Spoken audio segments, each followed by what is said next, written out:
You're being watched by an AI that decides who to target before you even blink. The CIA just confirmed it's deploying AI-powered drones capable of autonomous target identification, a threshold the Pentagon has long debated. These drones are not just faster, they're rewriting the rules of engagement for air combat. The real twist isn't how it works, it's who gets paid when machines make kill decisions.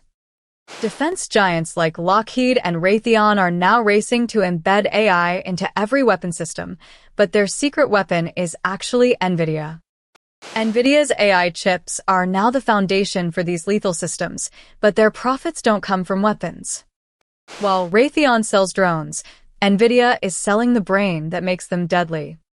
This isn't science fiction. It's already in use in Saudi Arabia and the UAE, where AI-assisted drones are conducting surveillance and strikes.